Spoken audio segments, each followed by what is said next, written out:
ciao cari, eccomi di nuovo qua sul canale YouTube. Passato qualche giorno, spero siano andate bene le vostre vacanze, le mie per ora no, nel senso che sono stato malato da Natale fino a ieri sostanzialmente, quindi questo è il motivo anche del mio silenzio sul canale e del ritardo con cui esce questo video che state per vedere, che è la prima intervista a un content creator di Solare sulla situazione di Solare.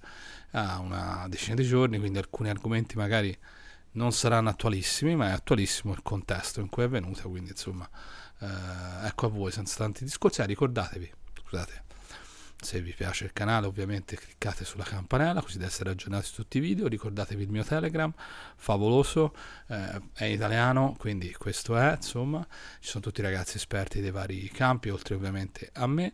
Ricordatevi che fino alla fine di gennaio vale ancora la promo per iscriversi anche al mio Patreon Asia. Ma ecco, insomma, il primo intervistato di questo ciclo che riguarda i content creator e come la pensa sul futuro di Solare è che a voi, Torque. Qua. Salut Torque. Andremo a Salut fare Dario. Salut. Andremo a fare questa intervista in francese, quindi mi perdonerete insomma se non sarò precisissimo, ma insomma anche perché sono un po' arrugginito, ma insomma il buon Torque così è più tranquillo. Salut Torque. Comment ça va? Ça va bien? Ça va et toi, Dario? Ça va bien, ça va bien. Ouais, en On anglais. est près de Noël, en Italie, tu le sais, en Italie, Ouais. le Noël, c'est quelque chose Ouais. d'incroyable. En France aussi, ouais, c'est une période pas mal active. Il y a pas mal de choses et ouais, c'est une période que pas mal de gens apprécient. On sent l'ambiance de Noël en ce moment, ouais. Et depuis combien de temps tu joues à Sora et comment tu as commencé? Moi, je suis arrivé sur Sora en février 2020, donc ça va bientôt faire, 4 ans maintenant, 3 ans et demi, 3 ans, ouais, bien 3 ans et demi. Je l'ai découvert un peu par hasard, sur un forum en français. C'était une époque où je voulais m'intéresser un peu aux cryptos justement, et du coup, j'ai découvert ça sur un forum français et j'ai décidé d'aller voir ce que ça donnait et vu que ça regroupait un peu toutes mes passions, le football, jeux de cartes, football manager, le fantasy football, bah, j'ai directement accroché. Maintenant, ça fait 3 ans et demi, qu'on est là, hein. C'est un peu de temps, hein? Ça commence à mais j'ai l'impression que ça fait plus de temps, tu vois? Quand je dis 4 ans, au final, j'ai l'impression que ça fait beaucoup plus que ça, que le temps est passé pas très vite au final, donc c'est assez impressionnant de ce côté-là. Et aujourd'hui, tu es aussi un recruteur de football, non? Un scout professionnel. Ouais, c'est ça, on a monté une entreprise avec, des amis data scout, en France du coup et ouais, on bosse avec, des agents, des clubs, pour fournir de la data sur, ouais, sur des rapports statistiques de joueurs, pour les agents, pour tout ce qui est valorisation quand ils vont voir un club, pour les clubs, bah, dans l'analyse de pistes potentielles de recrutement, lors des mercatos. Là, il y a le mercato d'hiver qui va arriver, donc je pense qu'on va avoir pas mal de taf, au courant du mois de janvier. Mais ouais, c'est ça, ouais, on bosse avec des clubs et des agents à côté. Et ça sort de Sora ou c'est un parcours personnel qui Mmh. t'a fait? Bah, c'est lié à Sorare, puisque la genèse vraiment du projet, c'est qu'on voulait faire des statistiques, autour de Sorare avec des graphiques justement, sur la MLS, sur le championnat belge, sur l'analyse statistique des joueurs, les joueurs qui surperforment un peu, les joueurs qui sous-performent et qui peuvent être intéressants pour les game week à venir. Et petit à petit, on s'est éloigné un peu de Sora. On a pris un abonnement Wisecout pour aller sur d'autres championnats, ouvrir un peu le truc à autre chose que Sora. Et bah, je pense que sur Twitter, c'était aussi le bon moment, justement le moment où la data commençait un peu à exploser au monde avec des clubs comme Brighton, Toulouse, tout ça. Du coup, ça a pas mal pris. On est monté en follower de manière assez naturelle et c'est à partir de là qu'on a commencé à être contacté bah, par des agents qui ont vu ce qu'on faisait et qui se disaient ouais, moi j'aimerais bien ajouter de la data justement dans mes rapports pour les clubs, pour mes joueurs. Et bah, petit à petit, de fil en aiguille, on s'est construit un réseau et ça marche plutôt bien, on est content. Je suis content pour toi et pour Bah, tes amis. merci. Comment on va arriver à l'argument principal de cette Ouais. conversation? Sora, comment ça se porte Sora aujourd'hui? Quelle est la condition de Sora? C'est compliqué. Alors je sais pas, toi, dans la communauté italienne et tout, comment ça se passe un peu? Je sais que dans la communauté francophone, bah, le «souci» entre guillemets de la communauté francophone, c'est que c'est quand même une communauté qui est là depuis le début du jeu, puisque le projet est français, le projet, a eu directement une communauté francophone quand même assez conséquente. Du coup, on est sur une communauté qui est là depuis très longtemps, et je pense qu'il y a une certaine frustration par rapport au fait que ça avance peut-être pas aussi vite que les gens espèrent. Même moi, tu vois, j'avais déjà dit et tout, dans ma tête, l'année 2023, je l'espérais comme une année de démocratisation du projet, justement d'aller chercher un peu des nouveaux joueurs, développer le projet par rapport à ça. Et en fait, on s'est rendu compte très vite que l'année 2023, bah, c'était encore l'année des tests, que le gameplay était pas encore prêt, qu'il y avait plein de choses à développer. Donc un peu frustrant par rapport à ça. Après, c'est comme tout, naturellement, les gens sont très négatifs et ça, c'est le biais humain, on peut rien y faire, mais il y a quand même des choses qui sont mises en place. Voilà, Rivals qui va arriver, il y a moyen de mettre des choses en place avec. Les reward boxes, c'est plutôt sympa. Niveau communication, ça a quand même progressé par rapport à avant. Maintenant, on a des pitch notes réguliers, des produits roadmap update régulières. Alors que je me rappelle, il y a quelques années, on se battait pour avoir de la communication. Ça arrivait que pendant plusieurs mois, on ait absolument silence radio et aucune nouvelle de ce qui est en train de se passer. Et il y a des belles licences qui sont arrivées, la Première Ligue, la Bundesliga. Il y a des belles cartes célébration. Donc il y a des choses positives. Après, oui, c'est peut-être pas aussi positif que certains l'espéraient. Donc il y a peut-être une petite frustration par rapport à ça, et une frustration qui est bien évidemment exacerbée par les réseaux sociaux, ça on connaît, mais c'est quotidien. Et on est parlé avant de commencer. Si tu étais un nouveau manager qui se lance aujourd'hui, on saura quelle serait la première chose que tu aurais fait? Ah, la première chose que je ferais là si je Ouais, me lançais? ouais. Ah ouais, c'est compliqué à dire parce qu'il y a Maintenant. bah, c'est alors je sais pas si je serais pas frustré, tu vois? Parce que vu que j'aime le foot, je voudrais faire tellement de trucs et moi, en fait, 2020, j'ai investi 1 500 € et j'ai jamais réinvesti, voilà, c'est un investissement que j'ai fait de base et j'ai jamais remis d'argent. J'ai peut-être remis 50 balles par-ci par-là, pour acheter un joueur un jour, mais voilà, mon investissement de base, c'est 1 500 € et j'ai jamais réinvesti. Donc je serais peut-être frustré si j'arrivais sur le jeu maintenant. Je comprends la frustration des gens qui jouent en limited, qui gagnent pas beaucoup de rewards, qui n'ont pas l'impression d'énormément progresser sur le jeu, qui ont l'impression chaque semaine d'aligner des équipes, de gagner des T5, de pas performer. Je pense que je serais très frustré par rapport à ça parce que j'aime bien quand je me lance dans un truc le faire quand même pas mal à fond. Et je pense que je serais frustré si j'arrivais maintenant d'avoir un investissement financier qui me permettrait pas de faire énormément de choses sur le jeu là. Là, ce qui me fait actuellement la chance que j'ai, c'est que j'ai quand même une galerie conséquente et ça me permet de faire un peu ce que je veux, de pouvoir acheter des joueurs quand j'ai envie, de mettre de côté quand j'ai envie. Donc ça, c'est plutôt agréable et je comprends la frustration des nouveaux managers qui arrivent et qui se disent bah moi j'ai 100-200 € à mettre, mais j'ai l'impression que je vais pas prendre de plaisir à jouer quoi. C'est vrai, c'est vrai. Tu penses, comment ça va impacter sur sera la bull run, qu'on s'attend dans le 2024? C'est une très bonne question. Alors, pour être tout à fait franc, je suis pas du tout expert crypto et la crypto-monnaie, c'est pas quelque chose qui m'intéresse énormément. Je m'y intéresse de très, très loin. J'ai pas forcément de crypto à côté de Sora. J'ai des NFT sur des projets fantasy parce que j'aime ça, mais voilà, je stack pas d'Ethereum, de Bitcoin, de d'Altcoin ou quoi que ce soit. Donc ouais, j'entends pas mal parler, du bull run et cetera qui pourrait arriver. Bah, écoute, s'il arrive, après, au final, le problème du bull run, tu vois, c'est que c'est quelque chose qui est de positif, mais de manière temporaire, j'ai l'impression. Le problème du bull run de 2021, c'est qu'il a été très positif sur le projet parce que ça a permis de le faire exploser, de faire connaître de pas mal de managers et tout. Mais le problème, c'est que ça a fait un pic momentané. Et le problème, c'est qu'il y a plein de gens qui sont arrivés sur le jeu à ce moment-là, qui ont payé des cartes très chères parce qu'évidemment, afflux de nouveaux managers d'un coup, bah, les cartes elles montent en prix en flèche. Du coup, plein de gens qui arrivent, qui ont envie de jouer, bah, ils se disent bah, les prix ont augmenté, bah, je suis obligé d'acheter, j'achète des cartes très chères. Et après, quelques mois après, bah, la hype redescend petit à petit. Et là, tu as tous les gens qui sont arrivés dans l'afflux massif qui se disent bah, je suis arrivé au pire moment, j'ai perdu de l'argent, c'est frustrant, et qui du coup se retournent un peu contre Sora et sont très frustrés envers Sora. Donc j'avoue que les bull run, bah, si ça arrive, ça arrive, hein, de toute façon, on pourra rien y faire.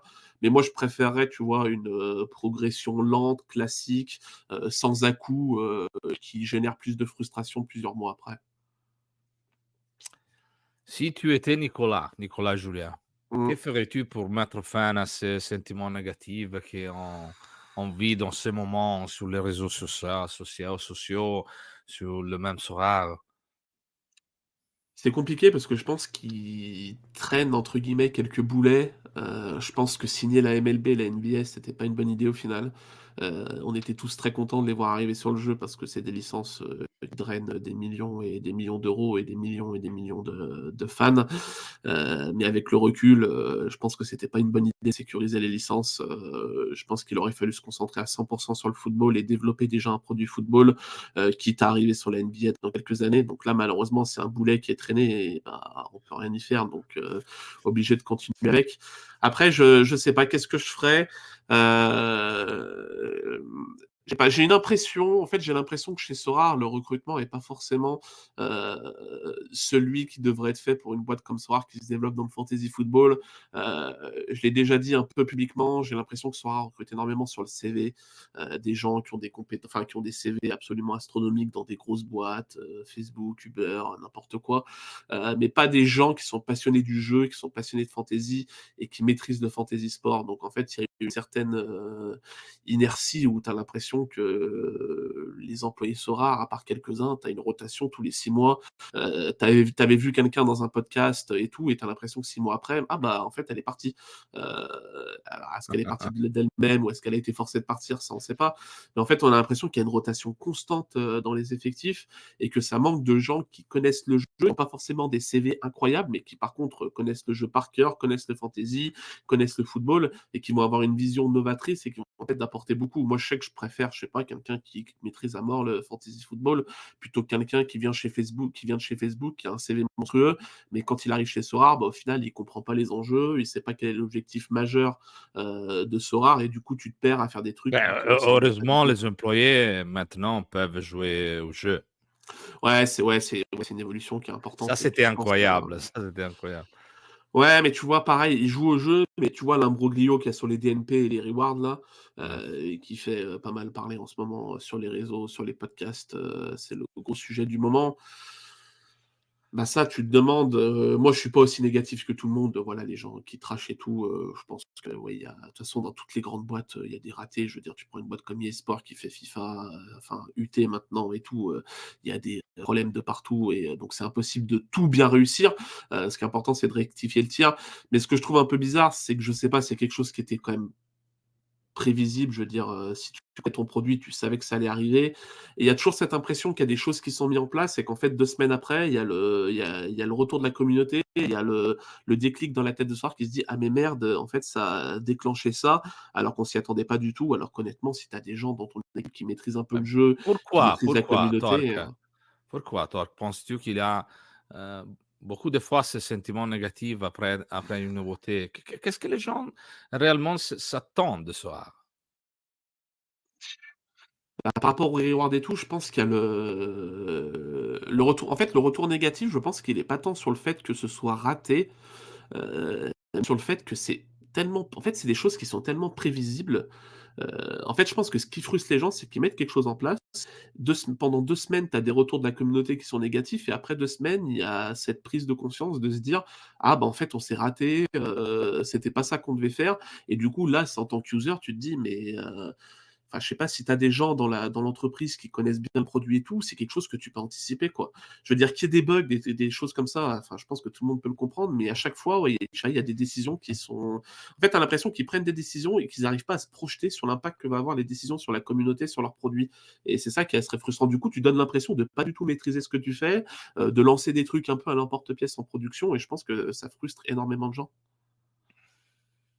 C'est vrai, mais ouais. Tu penses qu'il y a un jeu comme Sora et pour qui seront l'avenir de l'engagement de le match de foot, seront l'avenir du fantasy football? Je pense. Après, comme Sora, est-ce que ça doit forcément passer par le Web3? Ça, je suis pas forcément persuadé de ça. Mmh. Mais par contre, je suis persuadé du potentiel que peut avoir un projet comme Sorare, et oui, la connexion entre les fans, et le football, c'est quelque chose qui est de plus en plus demandé, et en plus, pour bosser un peu dans le football et manger pas mal de football, on sent qu'il y a quand même un détachement, des gens par rapport au football. Il y a de plus en plus de matchs, c'est compliqué de tout suivre. Donc on sent que les gens, il y a en plus de moins en moins de joueurs qui font vraiment rêver, je trouve. Donc il y a ce détachement des gens par rapport au football et je trouve que Sorare, c'est quand même un bon moyen de se rattacher à ça, de découvrir des nouveaux championnats, de s'attacher à des équipes que tu n'aurais jamais suivies peut-être sans Sorare. Donc ça donne une nouvelle façon d'être fan du football et d'en consommer. Donc oui, de toute façon, si je croyais pas au potentiel de Sorare, j'aurais tout revendu depuis très longtemps.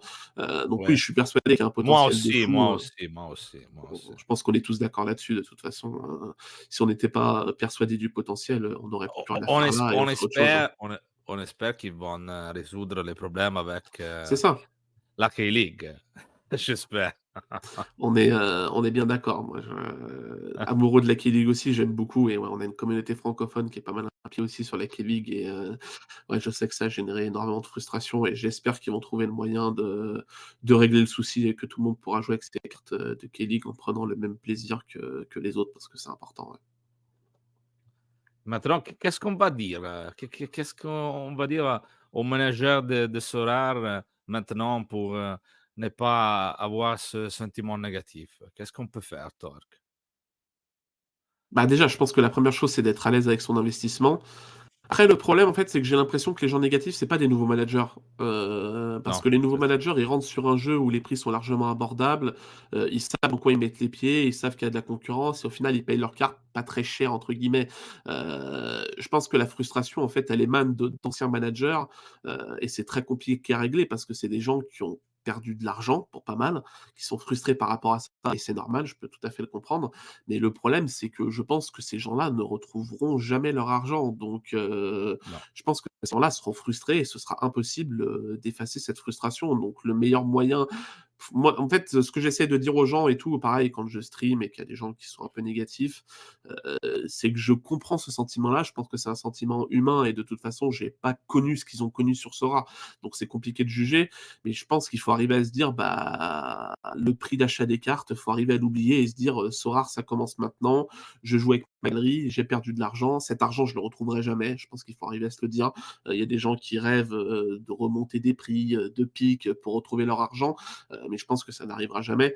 Donc, si les gens sont vraiment frustrés à mort par le projet, bah, ils ont encore l'occasion de partir et d'essayer de sauver les meubles. Mais par contre, s'ils croient vraiment au potentiel du projet, bah ouais, faut accepter d'avoir perdu de l'argent et de repartir un peu à zéro et de peut-être voir l'avenir. Mais je comprends pas trop, pour être honnête, les gens qui sont encore sur le projet, qui ont perdu de l'argent et qui sont tout le temps négatifs. Voilà, qu'on soit négatif de manière constructive quand il y a matière à l'être, c'est très bien. Mais il y a des gens qui sont constamment là pour critiquer Sora, pour dire que c'est nul. Bah, je comprends pas trop quoi. Si tu es vraiment dans cette optique-là et que pour toi Sora sont des incompétents et qu'ils arriveront jamais à exploiter leur potentiel, bah, comme on l'a dit, pars du projet et tu as tout à fait le droit d'avoir cet avis. C'est un avis tout à fait Ouais, respectable. Mais par contre, sois droit dans tes bottes, si tu penses ça, bah, quitte le projet et puis voilà, n'en reparle pas et ne te fais pas du mal en fait, parce que tu te fais du mal, tu souffres et chaque jour tu rabâches du négatif. Enfin, j'aimerais pas être à la place de ces gens, quoi. Ça doit être ultra épuisant mentalement de faire ça. Moi, je crois beaucoup en ça et j'espère non, que les projets peuvent exploser. Et je suis Ouais, conscient que j'ai perdu ouais, l'investissement en ce moment. parce que Mais j'espère que des jours meilleurs vont venir. t'es arrivé quand sur Sorar, toi, Dario? Septembre 2021. Ouais, d'accord, ouais, ouais, donc après le boulot et tout, Ouais. ok. Ok, la mauvaise période, quoi. 2021, c'était pas la bonne année en général. Mauvaise, Ouais, mauvaise. ouais, c'est l'année qui a fait Mais mal. j'aime beaucoup le Ouais, gameplay, j'aime beaucoup le scouting, j'aime beaucoup d'avoir découvert les championnats équatoriens, le péruin. ouais. Je pense qu'il n'y a pas d'autres projets en ce moment comme Sora. Il n'y a rien comme Sora en Ouais, ce non, non, moment. ils sont au-dessus de tout. Il y a quelques projets qui émergent et tout, mais ils ont une avance majeure et c'est ce qui me fait dire que si Sora n'arrive pas à exploiter ce potentiel, j'ai du mal à voir d'autres projets y arriver, quoi. Ouais, ça serait réellement un dommage. Moi, je te remercie beaucoup pour cette interview, Torque. Bah, avec Je plaisir. m'excuse pour mon français. Non, mais comment ça se fait que tu parles aussi bien français? Parce que j'ai fait la sixième en France. D'accord, ok, J'habitais près de Genève. ok. Mon, mon papa travaillait au CERN, le Centre européen pour la Ouais. recherche nucléaire, et moi j'ai fait la sixième là-bas. Bah, non, mais en vrai, tu parles, très, très bien français, hein, pour quelqu'un qui a passé tu as fait J'aime qu'une le année là-bas? français, j'aime le français. Non, on a vécu, 2 ans, 2 ans. Ah ouais. Ah non, Mon non, parent, franchement, a, actuellement ont la maison là-bas. On y ouais. va quand on peut. D'accord, OK, ouais, j'aimerais bien parler, italien comme tu parles français, hein, parce que, on comprend tout à fait et tout. Non, tu parles parfaitement, hein.